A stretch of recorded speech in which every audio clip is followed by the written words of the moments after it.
Hello दोस्तों। तो आज दोस्तों एक नया टॉपिक है उत्तराखंड एलटी का।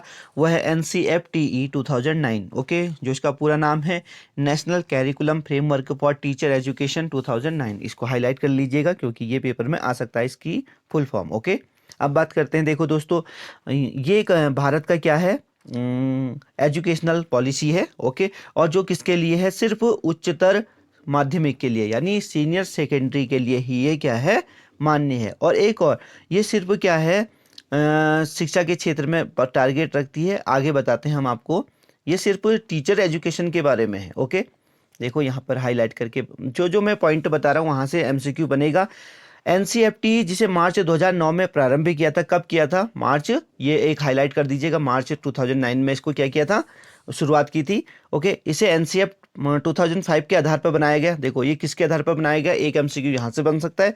तो जो जो मैं पॉइंट गोल कर रहा हूँ उसे हाईलाइट कर देना। और मुक्त और अनिवार्य बाल शिक्षा अधिनियम 2009 में सिद्धांतों पर आधारित है। ये देखो ये किस पर आधारित है, मुक्त एवं अनिवार्य बाल शिक्षा अधिनियम 2009 में। ओके, और ये किस पे बात करता है, शिक्षक शिक्षा पे बात करता है। ठीक है, शिक्षक यानी टीचर एजुकेशन पे बात करता है। ओके, और जो NCF 2005 में अनुकूल है, जो भी 2005 में दिया हुआ है विद्यालय के पाठ्यक्रम के अकॉर्डिंग, तो उसके ये क्या है, अनुकूल है। ओके, और ये सारा जो NCFTE है वो किसके लिए है, टीचर एजुकेशन के लिए। Keep in mind. ओके दोस्तों, आगे बढ़ते हैं। किसी भी देश की, इसकी कोई ज़रूरत नहीं है, ज़्यादा इंपॉर्टेंट नहीं लगता है। ओके, अब बात करते हैं इसके कुछ मेन पॉइंट। ओके, जो NCFET 2009 के हैं। पहला है समानता। तो पहला समानता, समानता में क्या क्या दिया है, देखो, इस नीति के अनुसार सभी छात्रों को समान अवसर और समान पहुंच प्रदान की जानी चाहिए।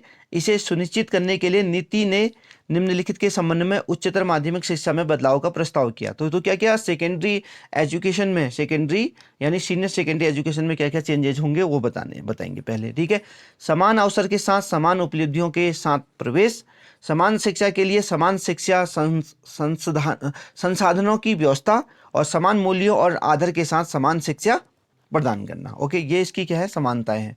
आगे बात करते हैं, इन्होंने क्या कहा, गुणवत्ता पे बात करी। ओके, गुणवत्ता पे क्या बात करी इन्होंने, इन्होंने कहा कि जो शिक्षण के अंतर्गत आधारभूत अनुसंधान को बढ़ावा देना, जो रिसर्चेज हैं, ओके, वो उसको थोड़ा सा ज़्यादा करना। ओके, आगे क्या है, देखो, नवाचार, इनोवेटिव आइडियाज़ लाना टीचिंग में। ओके, ये सब इन्होंने बताया। आगे पहुंच, पहुंच यानी अप्रोच, कि सब तक शिक्षा पहुंचे। इस नीति के अनुसार सभी छात्रों को उच्चतर माध्यमिक शिक्षा की पहुंच प्रदान की जानी चाहिए। यानी इसने सबसे पहले किस पे बात करी है, सीनियर सेकेंडरी पे, कि सभी बच्चों की पहुंच हो, 12th तक तो हर कोई बच्चा आसानी से पढ़ ही ले, ये इसका टारगेट है। ओके, और इसके लिए इन्होंने क्या किया, एजुकेशनल इंस्टीट्यूट की, भाई ज़्यादा से ज़्यादा एजुकेशनल इंस्टीट्यूट की है। ओके, जैसा कि आपको पता भी है, हर 7 किलोमीटर के अंदर एक इंटर कॉलेज होता है, एक हर 5 के अंदर एक छोटा स्कूल होता है। ओके, ये क्या है, अप्रोचेज हैं कि जितने ज़्यादा स्कूल होंगे तो बच्चों को पढ़ने में क्या होंगी, उतनी मदद होती है। ओके, आगे बात करते हैं। देखो, इन्होंने बात करी गुणवत्ता और मानक पे। इनकी गुणवत्ता और मानक क्या थी, अब इस पे बात करते हैं हम। सबसे पहले सभी शिक्षकों को, देखो क्या लिखा है, कि सभी टीचर्स को एक इनोवेटिव टीचिंग जो मेथड्स होती है ना, उनका उपयोग करने के लिए बोलना। ठीक है, और जिससे क्या हो सकता है पता है, जो छात्रों को बेहतर रूप से समझने में मदद करती है। कि टीचर अगर अपने ही एटीट्यूड से पढ़ाए ना, तो बच्चा कभी कभी नहीं समझ पाता है, तो उसको एक नए नए टीचिंग मेथड से इनोवेटिव आइडियाज लाने पड़ते हैं अपने टीचिंग मेथड्स में। ठीक है, वो उस पर उन्होंने बल दिया। ठीक है, कि भाई टीचर अगर बच्चों को समझा रहा है, बच्चों को समझ में नहीं आ रहा है, ठीक है, बच्चे शोर कर रहे हैं, ओके, बच्चों का ध्यान इधर उधर है, इसका मतलब है टीचर की फॉल्ट है। ओके, टीचर को अपने टीचिंग मेथड्स में क्या करना चाहिए, बदलना चाहिए। उसके लिए इन लोगों ने क्या किया कि एक बहुत सारे क्या क्या भाई ट्रेनिंग करवाई टीचरों की। ओके, क्योंकि NCF जो था किसके लिए था, ये टीचर एजुकेशन के लिए था। कि जितना ज़्यादा हम फोकस करेंगे टीचर पे, टीचर के एजुकेशन पे, टीचर की ट्रेनिंग पे, उतना ज़्यादा वो किस पे फोकस करेगा, अपने स्टूडेंट में। ओके, आगे बात करते हैं गति। अब देखो गति पे बात करते हैं, गति क्या है, तो गति क्या है, छात्रों को उच्चतर शिक्षा के लिए भाई एप्रिसिएशन करना। ओके, कि और विभिन्न विकल्पों की पेशकश की जानी चाहिए। उनको हायर या सीनियर सेकेंडरी कहें, उसको पढ़ने के लिए सीनियर सेकेंडरी, तो बहुत सारे ऑप्शन देना कि भाई अगर तुमको साइंस पसंद नहीं है तो तुम ये ले लो, अगर तुम्हें ये पसंद नहीं है तो तुम कॉमर्स ले लो। तो बहुत सारे ऑप्शन देना बहुत ज़रूरी था बच्चों को, क्योंकि हर कोई बच्चा साइंस में थोड़ा सा भाई कंफर्ट नहीं होता है ना। तो उसको बहुत सारे ऑप्शन देना, ये किसका भाई किसका टारगेट था, ये था हमारे NCFTE का, ओके, 2009 का। आगे बात करते हैं संसाधन, भाई रिसोर्सेज क्या क्या इन्होंने प्रोवाइड करवाए हर स्कूल को, उस पर क्या क्या बात करती है देखते हैं। हाँ, NCFTE 2009, पहला क्या बोला इन्होंने कि सभी जो एजुकेशनल इंस्टीट्यूट हैं उसमें जो हायर उच्चतम स्तर के शिक्षण सुविधाएं होनी चाहिए, और संसाधन मतलब रिसोर्स के लिए समर्थन प्रदान करना चाहिए। मतलब इन लोगों ने रिसोर्स देने के लिए भी बात करी थी, ओके। इनका टारगेट ये भी था कि रिसोर्स भी दिए जाए हर स्कूल को, क्योंकि स्कूल को रिसोर्स दिए जाएंगे तभी तो अप्रोच हो जाएगी कि हर कोई बच्चा 12th तक पढ़े, आसानी से पढ़े। सभी छात्रों के लिए अनुकूलित शिक्षण सुविधाएं प्रदान की जानी चाहिए, ओके। आगे बात करते हैं शिक्षा संस्थानों यानी इंस्टीट्यूट को टेक्नोलॉजी और वित्तीय रिसोर्स के समर्थन प्रदान की जानी चाहिए, ओके। यानी फाइनेंशियल जो रिसोर्स खरीदने के लिए उनको पैसा चाहिए उसको भी देना चाहिए, ओके। ये इनका टारगेट था किनका, NCFTE का, ओके। और क्या बात करी इन्होंने, आगे देखते हैं। ये लाइन भी बहुत इंपॉर्टेंट है दोस्तों, इन इंस्टीट्यूट को आवश्यक मतलब रिसोर्स की उपलब्धता का समग्र अधिकार होना चाहिए, ओके। और तथा ये छात्रों को उच्चतम स्तर की सुविधा या शिक्षा सुविधा प्रदान कर सकें, जिससे तो उनको अपने स्कूल में रिसोर्स लाने का एक अधिकार देना चाहिए, ओके, स्कूल को। तो जिससे क्या कर सकें वो अधिकतम क्या लाएंगे, रिसोर्स से लाएंगे, तो क्या होगा, टीचर बहुत अच्छे से पढ़ाएंगे और भाई सभी लोग अच्छे से पढ़ेंगे, ठीक है। रिसोर्स बहुत ज़रूरी है, ये टारगेट था इनका। आगे बात करते हैं इनका मूल्यांकन में क्या बात रखी है। मूल्यांकन, देखो सबसे पहले मूल्यांकन में क्या लिखी, हाईलाइट करता हूँ मैं, जो मैं हाईलाइट कर रहा हूँ वो इंपॉर्टेंट है, वहीं से MCQ बन सकता है, ओके। और अगर आप नोट बना रहे हैं इसको नोट बनाते रहना, ठीक है। तो इन्होंने कहा कि जो मूल्यांकन का एक भाई क्राइटेरिया है वो निष्पक्ष होना चाहिए, ठीक है। क्या होना चाहिए, निष्पक्ष, उसके निर्धारित मापदंड होने चाहिए, मानक होने चाहिए, स्टैंडर्ड क्राइटेरिया होना चाहिए, और नई नई प्रक्रियाओं का विकास भी करना चाहिए उसमें, ओके। और इसका मुख्य उद्देश्य शिक्षा इंस्टीट्यूट के स्तर और क्षमता का मूल्यांकन करना है, ताकि उन्हें उनकी कमियों को दूर करने और उनकी गुणवत्ता को बढ़ाने के लिए उपयुक्त सुझाव और समर्थन प्रदान किया जा सके। तो ये मूल्यांकन के बारे में किसकी बात कर रहे हैं, जो इंस्टीट्यूट है, जो एजुकेशनल इंस्टीट्यूट है उनका मूल्यांकन कर रहे हैं। तो वहाँ कैसे रिसोर्स हैं, कैसे टीचर है, फैकल्टी है कि नहीं है, सारा मूल्यांकन करेंगे। और अगर जब इनके मूल्यांकन से पता चलेगा कि भाई वहाँ जो क्राइटेरिया है एक एजुकेशनल इंस्टीट्यूट का वो फुलफिल हो रहा है, तो वहाँ क्या होगा, तो वहाँ अप्रोच अच्छी होगी, वहाँ 12th तक बच्चे आसानी से पढ़ सकेंगे, ओके। आगे बात करते हैं, तो ये इनका मूल्यांकन था शिक्षा और रोजगार के संबंध में, ठीक है। तो एजुकेशन और जो हमारी रोजगार हैं उसके संबंध में इन्होंने क्या बात करी वो बात करते हैं। आगे देखो, NCETE 2009 द्वारा शिक्षा और रोजगार के संबंध में एक उन्होंने ध्यान दिया, ओके। इस पे भी ध्यान दिया कि शिक्षा को किससे जोड़ा जाए, रोजगार से जोड़ा जाए, यानी कि बच्चा पढ़ लिख ले और कुछ करे नहीं, ओके, और वो अपनी जीविका कैसे चलाएगा, तो इस पे भी इनका ध्यान था। इन्होंने इसके लिए क्या किया, नीति का मुख्य उद्देश्य यह है कि शिक्षा जो इंस्टीट्यूट है, एजुकेशनल इंस्टीट्यूट है, छात्रों को रोजगार के बारे में जानकारी प्रदान करे, ताकि वे स्वयं को बेहतर रोजगार ऑप्शन की तलाश में लगा सके। तो इनका ये भी था कि जो हमारे एजुकेशनल इंस्टीट्यूट है लाइक स्कूल, ओके, वो क्या करे, उनको रोजगार के बारे में बताए, ये नहीं कि जो किताबी ज्ञान है वही देते रहे, रोजगार के बारे में बताए, ताकि यानी उनकी कैरियर काउंसलिंग भी करते रहें, ताकि वो एक अच्छे कैरियर को चुनने में क्या हो, सक्षम हो सके, ओके। आगे बात करते हैं।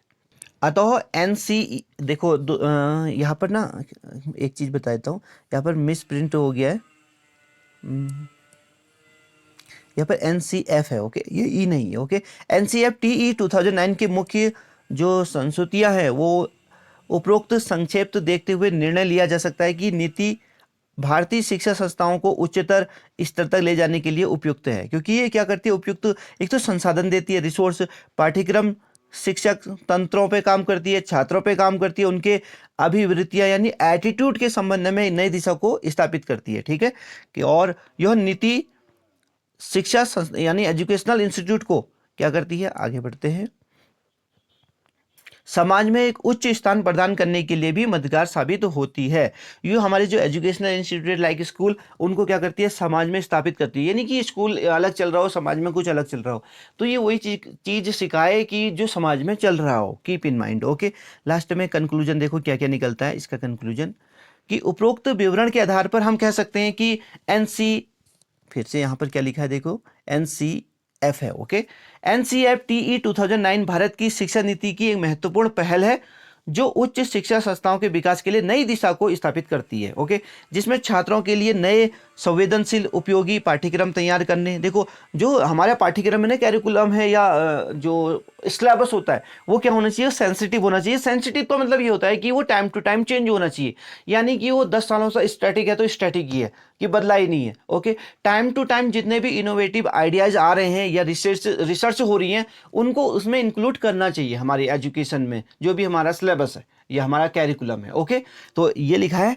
आगे बात करते हैं, और दूसरा क्या है कि जो टीचर की ट्रेनिंग होनी चाहिए टाइम टू टाइम। ओके, और देखिए दोस्तों, और उनकी जो हमारे स्कूल हैं उनकी गुणवत्ता को बढ़ाने के लिए क्या होना चाहिए, जो भी वहाँ संसाधन है, जो भी रिसोर्स हैं, उसका मूल्यांकन टाइम टू टाइम होना चाहिए कि वहाँ वो चीज़ें हैं लाइक लाइब्रेरी, लैब और भी बहुत सारी चीज़ें, कि प्रॉपर एक्स्ट्रा रूम है कि नहीं है, और कैसी क्लासेस है, कैसा रूम है, जिसमें एनवायरनमेंट कैसा है, उसमें हवादार है कि नहीं है, जिसमें बच्चे पढ़ सकें, यानी कि बहुत अंधेरा हो रहा है, लाइट है कि नहीं, ये सब चीज़ें देखने का काम भी इन लोगों ने किया। ओके, आगे बात करते हैं, और इन्होंने ये अभी मैंने बोला भी था, रोजगार संबंधी जानकारी बच्चों को देने के लिए भी उकसाया कि रोजगार भी बच्चों को, ये नहीं कि सिर्फ शिक्षा ही देते रहे, रोजगार के बारे में बताया कि बड़े होकर उनको ये करना है। ओके, ये करने के लिए उनको ये करना है, मतलब कैरियर काउंसलिंग भी करते रहें स्कूल उनकी।